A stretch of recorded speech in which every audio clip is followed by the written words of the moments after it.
Este é o videocast do TCE de São Paulo, o órgão responsável por fiscalizar as contas do poder público estadual e também dos municípios que integram o estado de São Paulo. Hoje eu tenho a honra de receber aqui o conselheiro Edgar Camargo Rodrigues. Tudo bem, senhor Edgar? Tudo bem, tá ótimo. Bom, eu queria começar falando, porque quando a gente fala sobre Tribunal de Contas, a gente imagina um tribunal mesmo, aquela coisa que a gente tem na imaginação na TV, réu, promotor, juiz, advogado. É isso mesmo? Como é que é essa história? É um pouco isso, Patrícia, mas não tanto assim. Eu tenho a impressão que hoje as pessoas já têm uma noção mais precisa do que é um tribunal de contas, né?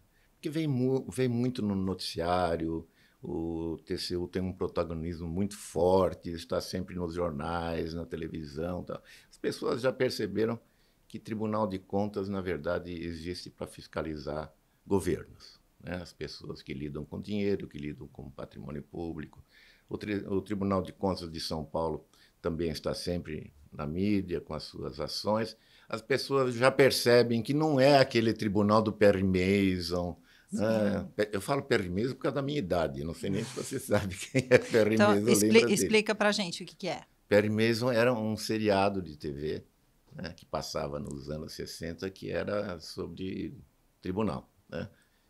Mas tribunal criminal. E o Perry Sim. Mason era um advogado que, além de tudo, era um grande detetive. Dirigia um Cadillac em 1960, tinha uma secretária muito bonita, como convém um bom advogado. E a série fazia muito sucesso. E tribunal de júri. Hoje mesmo, né, nos filmes que a gente vê na televisão, sempre aparecem, né, os jurados e aqueles Sim. discursos do advogado. Não é esse. O Tribunal de Contas, na verdade, não é assim. Ele se aproxima mais, digamos, do Tribunal de Justiça, né, com a sua austeridade, e mais tratando de processos do que propriamente num tribunal espetáculo, que seria esse o Tribunal da Televisão. As pessoas sabem já o que são os tribunais de contas. Bom, já que não é aquele tribunal que a gente costuma ver na televisão, eu queria que o senhor me explicasse exatamente, então, o que que tem de diferente? Como que é esse tribunal? Em primeiro lugar, é um tribunal que não precisa de provocação. Não precisa ter um autor provocando uma ação, não precisa nada disso. É um tribunal que funciona permanentemente e saem a campo os seus agentes de fiscalização para saber se o administrador público está gerenciando, né, as contas da maneira como deve. Hoje em dia, nós temos a auditoria eletrônica, os municípios todos estão ligados à Aldesp, que é a Auditoria Eletrônica do Estado de São Paulo, e esta prestação de contas é praticamente diária. E o tribunal acompanha o desenvolvimento destas contas, porque elas são examinadas anualmente. Eu estou me referindo às contas, né, dos prefeitos, especialmente. Sim. Então, durante todo o exercício, esse acompanhamento é feito. Por quê? Porque o tribunal tem a capacidade de alertar se houver algum desvio ou se começar a haver algum desvio. Digamos, está gastando muito com pessoal, está deixando de gastar em educação e saúde. E aí, como é que é esse alerta? Esse alerta sai também eletronicamente, Tá, o prefeito vai recebendo. ok. Isto tudo forma um conjunto de informações, e este conjunto de informações aí sim vai subir para apreciação do tribunal, que são os conselheiros, né?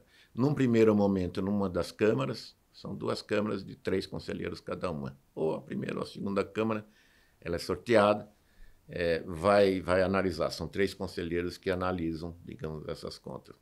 Desta decisão, se ela for contrária aos interesses do prefeito, aí no caso, desta decisão cabe um recurso. Aí se reúne o tribunal pleno, que são todos os conselheiros, 7, mas o presidente não vota.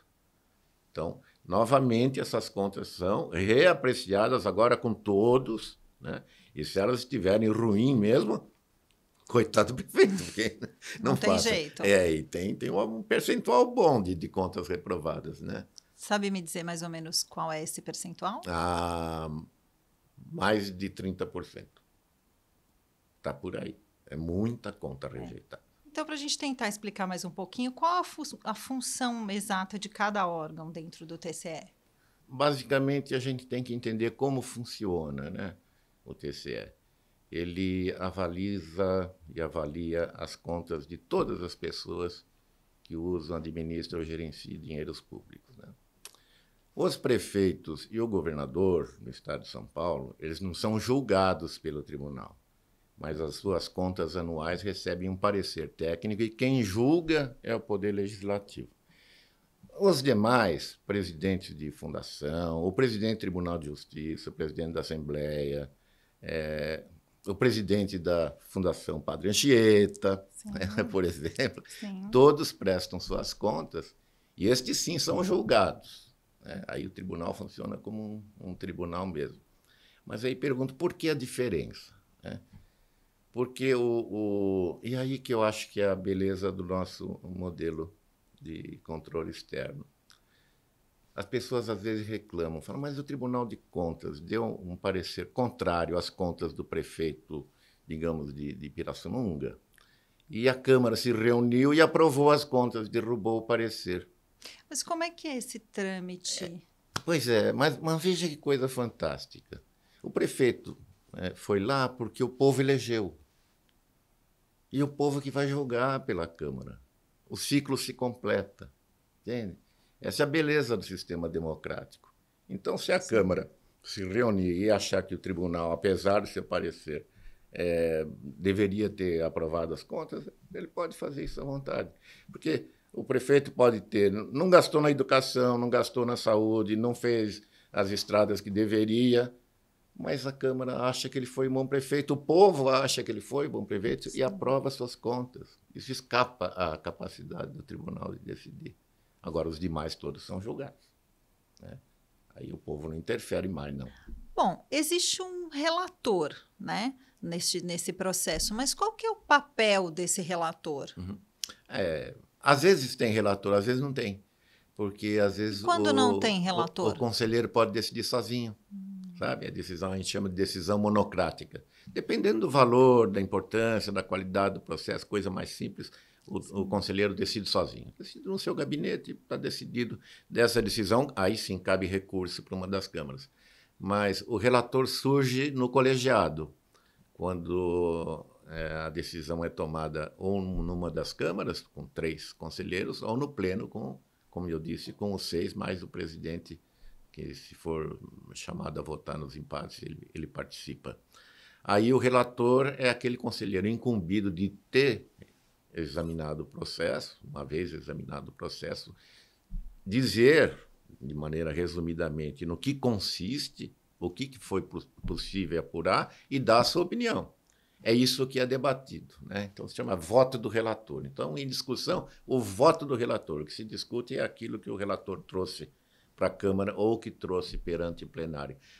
Desse debate nasce a decisão do tribunal. Bom, o senhor já foi presidente do TCE 5 vezes, é isso? 5 vezes, É um cargo de extrema responsabilidade. Como é que é presidir essas sessões do Tribunal Pleno, participar de todo esse processo? Olha, é ótimo, porque nós temos um pessoal extremamente habilitado. Nós temos lá, vocês devem conhecer ou vão conhecer o doutor Sérgio Rossi, por exemplo, que é o diretor-geral do tribunal. Ele está lá há 50 anos. Ele sabe tudo do Tribunal de Contas. É o nosso apoio, né? Eu tive, pelo menos nas oportunidades que presidi o tribunal, e agora, recentemente, num ano difícil, que foi o ano da pandemia, um excelente diretor administrativo, que é o Carlos Malek, né? Tem um excelente diretor de TI, que é o Fábio Xavier. Eu faço questão de dizer os nomes deles, porque eles merecem ser referenciados. Então, você tem um pessoal extraordinário. O nosso pessoal de campo, os agentes de fiscalização, passam por concursos rigorosíssimos. São treinados depois com muito rigor também, e todos eles são muito dedicados. Então, não é difícil ser presidente do tribunal.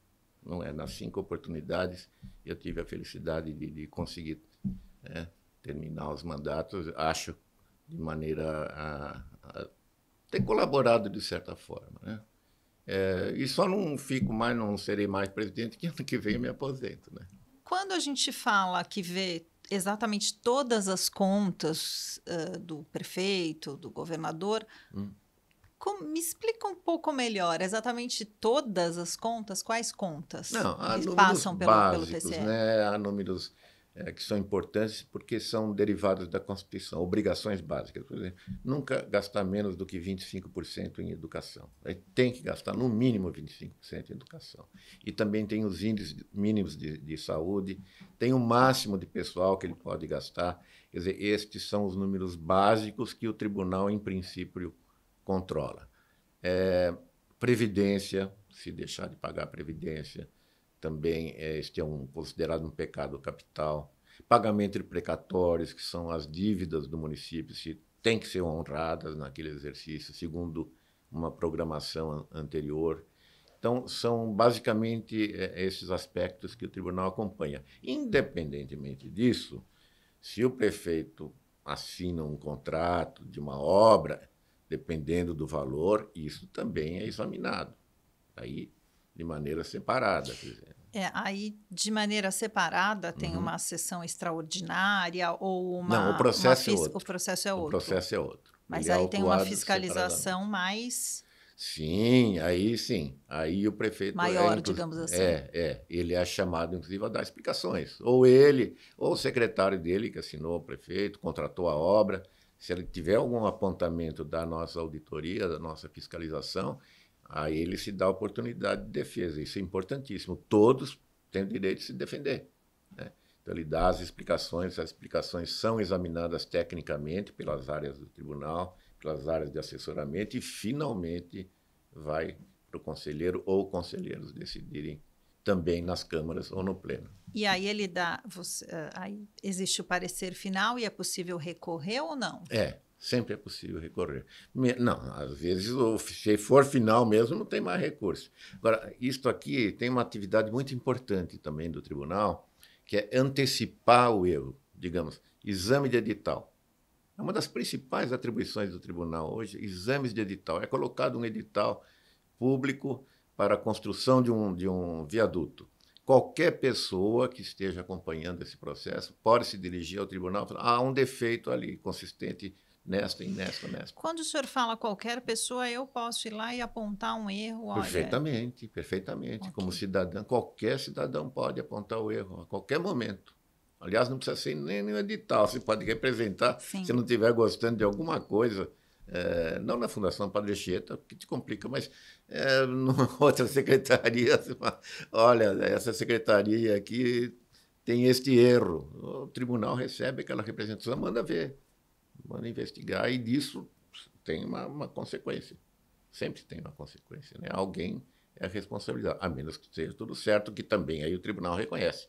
Está tudo certo, não tem problema. Então, todo o processo é muito, muito transparente. Todo transparente. Qualquer pessoa pode acompanhar. Antigamente não era assim, os processos tinham certa reserva. Não, hoje qualquer pessoa vai na internet, abre lá, acompanha o processo, vê o que está acontecendo, vê o resultado, né? Isso gera, eu não sei se nós temos tempo de falar mais um pouquinho, está gerando alguma preocupação com o chamado apagão das canetas. Não sei se você já ouviu falar. Não, o que é exatamente esse apagão das canetas? É o receio que o administrador tem de tomar medidas, porque, eventualmente, os instrumentos de fiscalização podem criar para ele algum embaraço depois. Então, ele prefere não decidir, né?